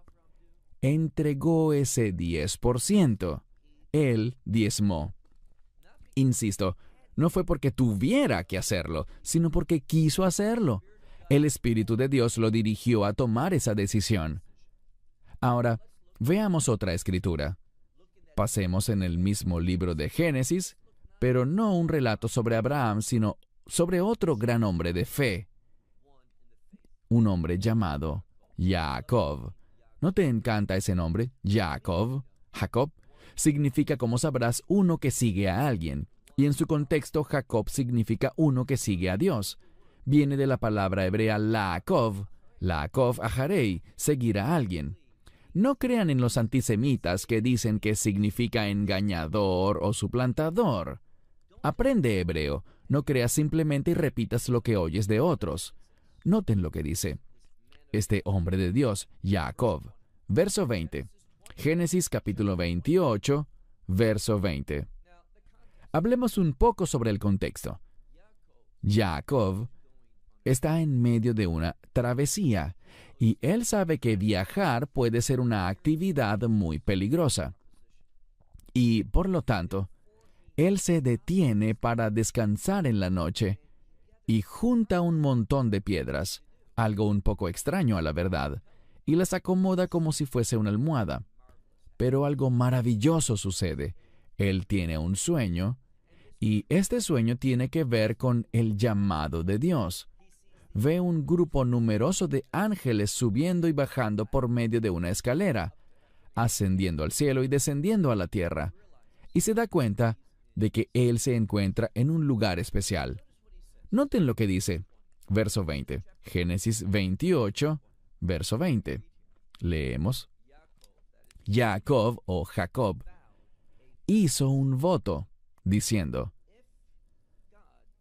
si Dios está conmigo, y si me guarda en este camino en que voy, y me da pan para comer, y ropa para vestirme, y me regresa en paz, en shalom, a la casa de mi padre, dice, será para mí Dios, es decir, este Dios será mi Dios, es lo que dice. ¿Y qué ocurre? Mira el verso 22. Y la piedra, esta piedra que he colocado como almohada, bien, cuando tiene este sueño, algo milagroso ocurre con estas piedras. Ellas se convierten en una sola piedra, la cual Jacob ungió. Y esto es un acto profético mesiánico. Él ungió esa piedra. Con respecto al sueño sobre la escalera, con ángeles que ascendían y descendían, eso es exactamente lo que dijo el Mesías a Natanael al final de Juan capítulo 1. Al final de Juan capítulo 1. Pero él hizo un cambio. En vez de hablar de una escalera que los ángeles usaban para ascender y descender, él dijo lo siguiente. Él dijo, verán a los ángeles de Dios descendiendo y ascendiendo sobre el Hijo del Hombre, que Él sería aquel que constituiría el puente entre la humanidad y Dios, entre el cielo y la tierra. Un pasaje muy importante, y todo esto se vincula con aquello. ¿Qué más dice? Verso 22. Y esta piedra que he puesto como almohada, ella será la casa de Dios. Y todo lo que me des, Jacob dirigiéndose a Dios, de todo lo que tú me des, ¿qué dijo él? Yo te daré el diezmo, ciertamente te daré el diezmo a ti. Así que Jacob, insisto, estamos hablando todavía de un tiempo que ocurrió siglos antes de que la ley de Moisés fuese revelada. Y Jacob, de nuevo, buscando servir a Dios, buscando caminar en el camino de Dios y cumplir los propósitos de Dios, dice, Dios, si tengo éxito en esto, entonces tú serás mi Dios, y yo te daré a ti la 10ª parte, el 10%, de todo lo que tengo. Nadie le mandó a hacer eso, fue algo natural. Oye bien, un resultado natural de experimentar a Dios, de conocer a Dios y desear agradarle. ¿Oíste eso? Él dio el 10% como un resultado natural de conocer a Dios, de experimentar a Dios y querer servirle a Él, cumplir con sus propósitos. Bien, pasemos a otro pasaje y ahora entraremos en las leyes escritas en la Torá con respecto al diezmo, es decir, lo que Moisés escribió sobre esto. Leamos por favor ahora el libro de Levítico. Y por supuesto que Moisés escribió toda la Torá, desde Génesis hasta Deuteronomio, pero me refiero al mandamiento específico de la Torá, uno de los 613 mandamientos que Dios le dio a Moisés en el monte Sinaí. Vayamos por favor al libro del Levítico, capítulo 27, último capítulo en la última parte del libro de Levítico. Leamos juntos Levítico 27, verso 30. Muy claro de entender. Y todo diezmo de la tierra, desde la semilla de la tierra y del fruto del árbol, es para el Señor, es consagrado para Él. Aquí Moisés está diciendo, esto es parte de la Torá. No es previo al monte Sinaí, pero por supuesto Moisés ha dejado escrito esto en las tablas, y dice aquí, cada décima parte de la semilla de la tierra o del fruto del árbol, le pertenece al Señor, es consagrado para Él. Entonces 10% del fruto de la tierra. También dice, pasemos al verso 32, y todo diezmo del ganado, y todo diezmo del rebaño. Todo lo que pase bajo la vara, lo que hacían era poner una vara y que todos los animales pasaran por debajo, y 1 de cada 10 le pertenecía al Señor. Es lo que quiere decir. Y el 10º será consagrado para el Señor. Lo que aprendemos es esto: diezmar en esa época, y hablamos de una época en la que predominaba la agricultura. Casi todo el mundo se dedicaba a trabajar en el campo, y de acuerdo a los eruditos, quien no trabajaba en el campo, de lo que sea que hicieran, debían dar una décima parte también, porque todos querían contribuir con la obra de Dios. Así que, vemos que la regla general era que se entregaba el 10% del ingreso de cada quien. Avancemos a la razón detrás del mandamiento. Pasemos por favor al siguiente libro, Números, y leamos juntos el capítulo 18. Libro de Números, capítulo 18. Esto es lo que vemos en este verso que explica la intención de Dios para los diezmos, para esta acción de entregar el 10%. Leamos el capítulo 18 de Números, verso 21. Y a los hijos de Leví, estamos hablando de los levitas, he aquí, les estoy dando cada diezmo en Israel como herencia. ¿Por qué? A cambio de su trabajo, con el que laboran en el servicio de la tienda de reunión. Ahora, sabemos algo. Los levitas no obtuvieron ninguna tierra. No eran granjeros, no eran personas que trabajasen en los campos ni tuvieran productos de la tierra, de animales o de los árboles. Nada de eso. Así que, ¿estaban excluidos del diezmar? Bien, noten lo que dice en el verso 26 del mismo capítulo, todavía en el libro de Números, capítulo 18, verso 26. Aquí Dios había, por medio de Moisés, dicho a los levitas algo de manera específica. Les dijo, y a los levitas les dirás a ellos, porque tomarán de los hijos de Israel los diezmos, los cuales les he dado de ellos a ustedes como herencia. Es decir, en vez de obtener tierra para trabajar, les estoy dando la décima parte. Recuerden, todos los hijos de Israel, del fruto de sus rebaños, de su ganado y de su tierra, daban el 10%. ¿Y todo eso iba para quién? Iba para los levitas, a cambio del hecho de que ellos servían en la tienda de reunión, que luego de eso se convirtió en el templo. Y sabemos también que los sacerdotes y levitas servían por turnos rotativos allí. y también servían a la comunidad donde quiera que vivieran, y fueron esparcidos, se asentaron a lo largo y ancho de toda la tierra de Israel, pero no para trabajar en la tierra, no tenían productos ni animales. Recibían los diezmos de las demás tribus para su sustento. Ahora, prosigamos con este mismo texto, desde donde quedamos.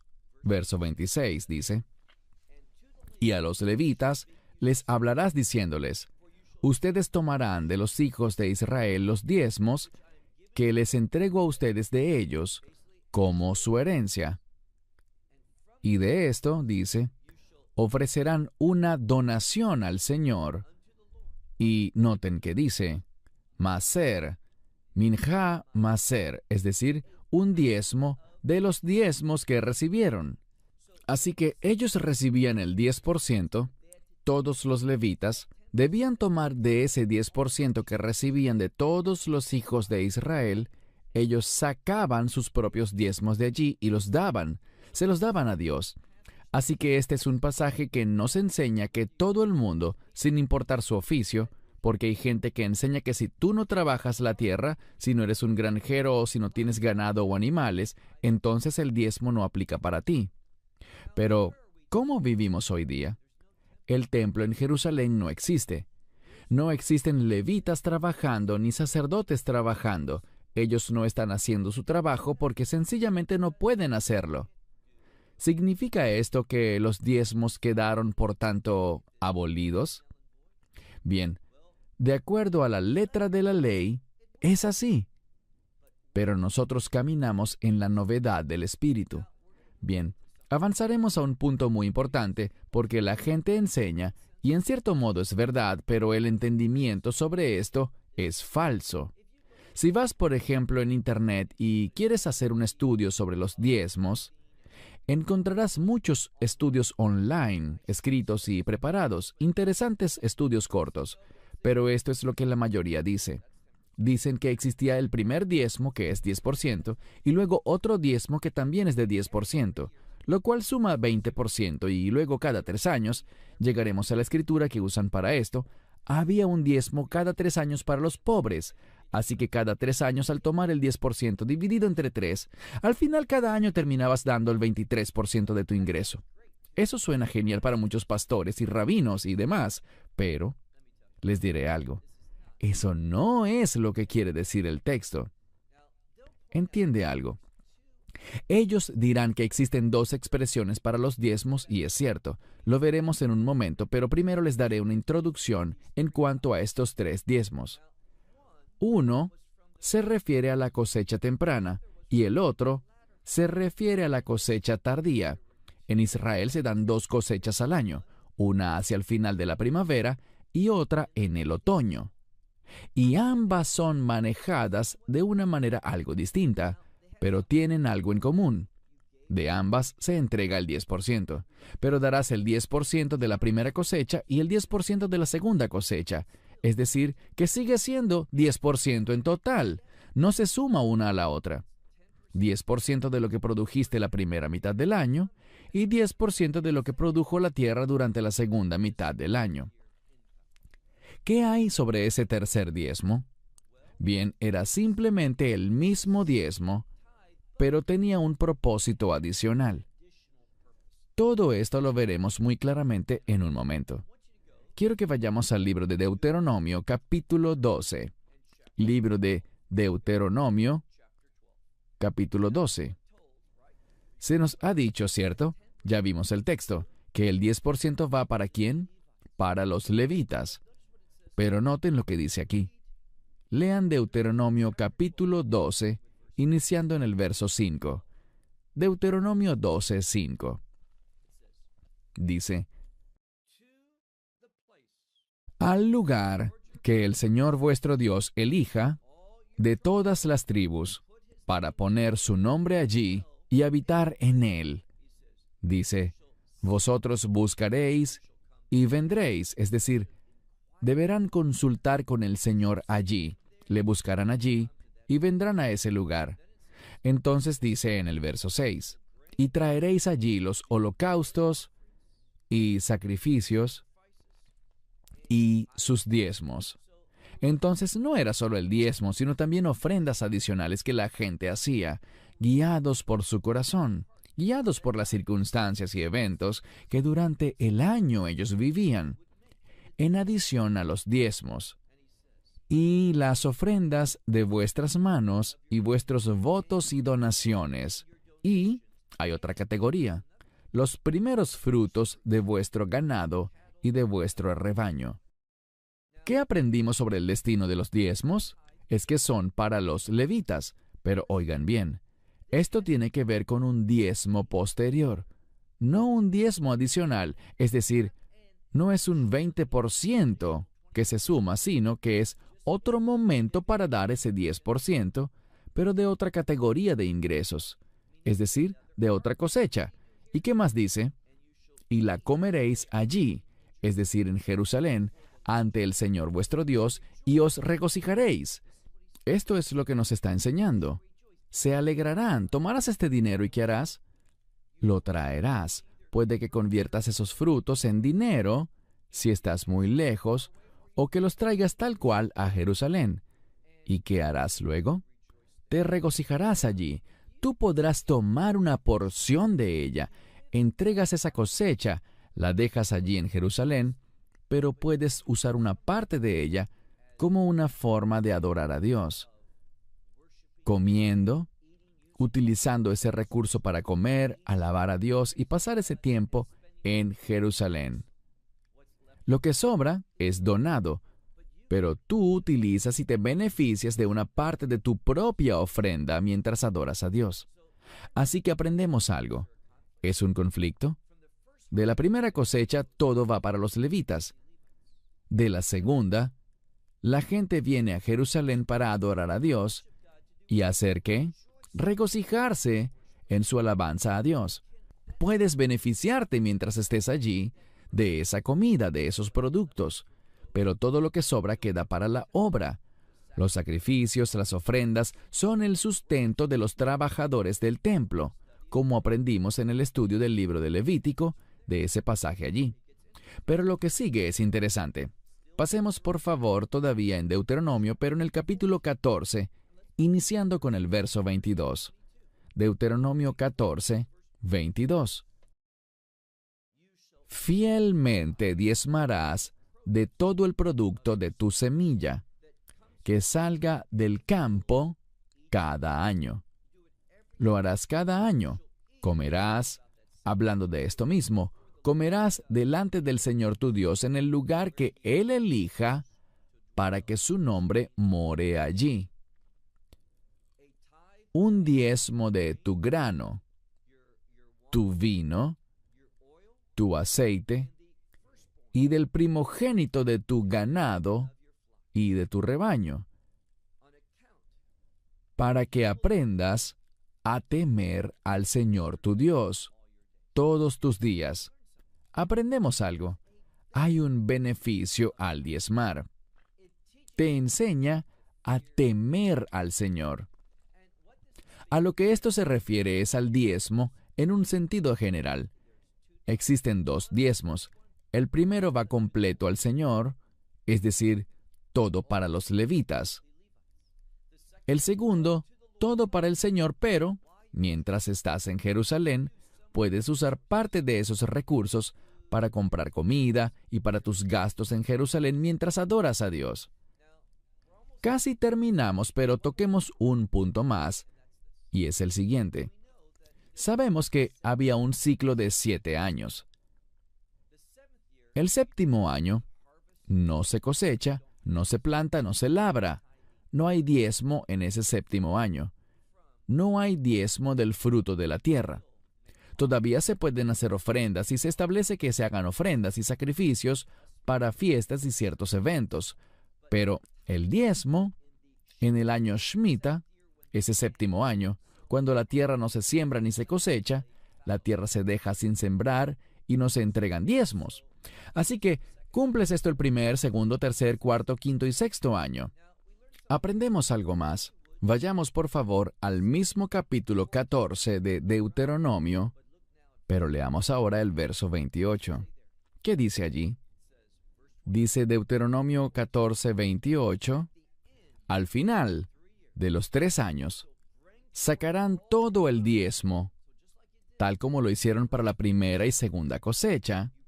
Sacarán todo el diezmo de sus productos ese año y lo depositarán en sus puertas. ¿Y qué pasará? Bueno, los levitas, aquellos que necesiten ayuda ese tercer año, verán, los levitas vivían mucho más ajustados, se medían más, no gastaban todo lo que tenían, no vivían al máximo de su capacidad. Los gastos de vida de un levita eran modestos, no eran individuos adinerados. Y por lo tanto, en ese tercer año, solamente las personas pobres, los que estuvieran en necesidad, ese levita podría venir, uno que no tuviese ninguna porción o herencia entre su pueblo. Dice, ¿y quién más?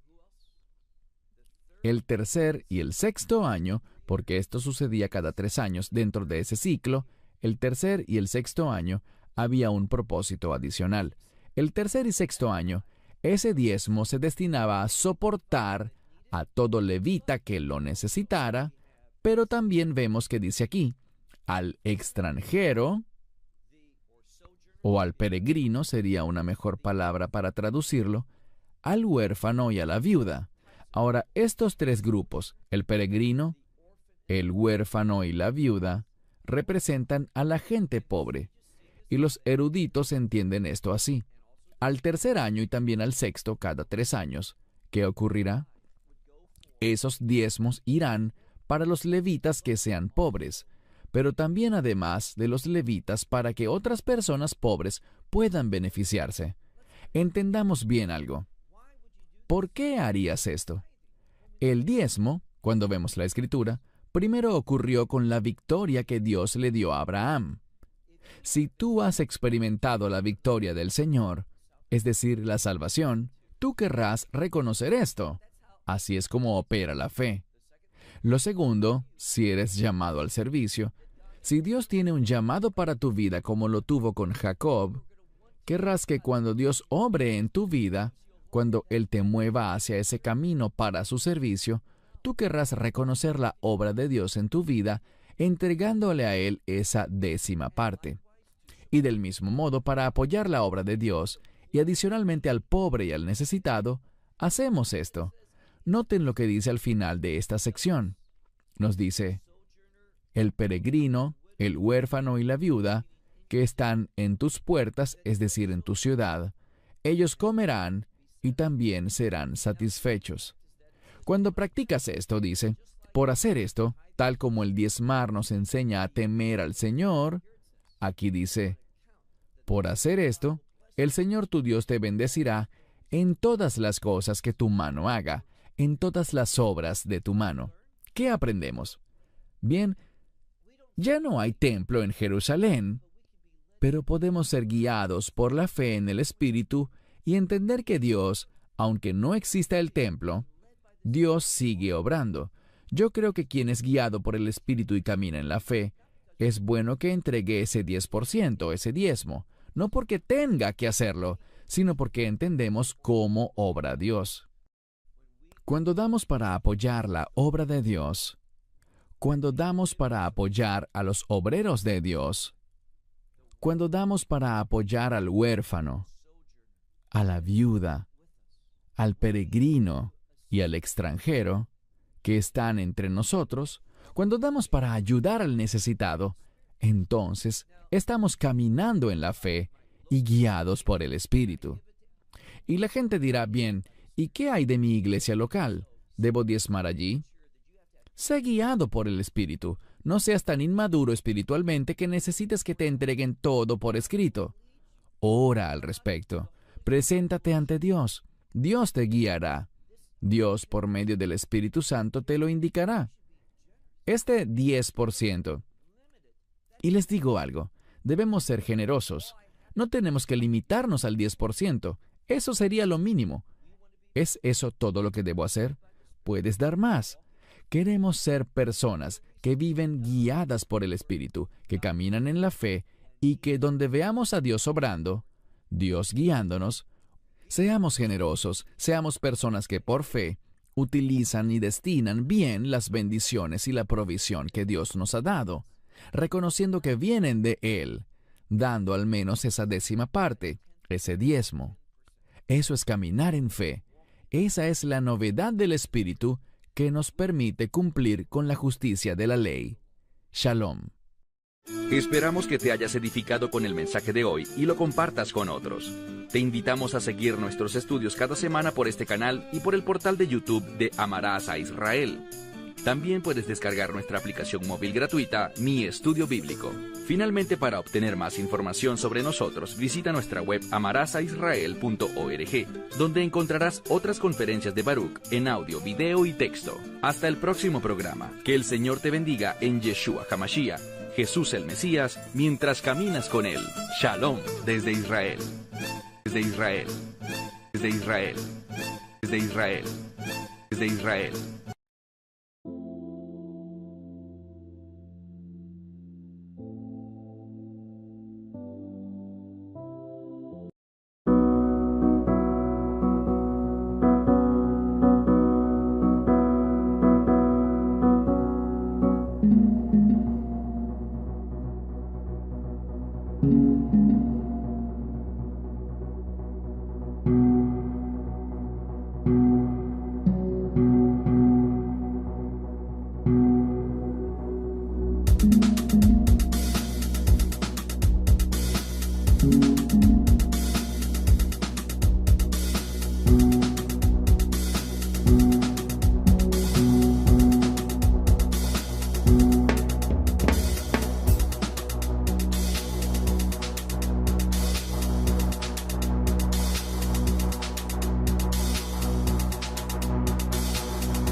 Thank you.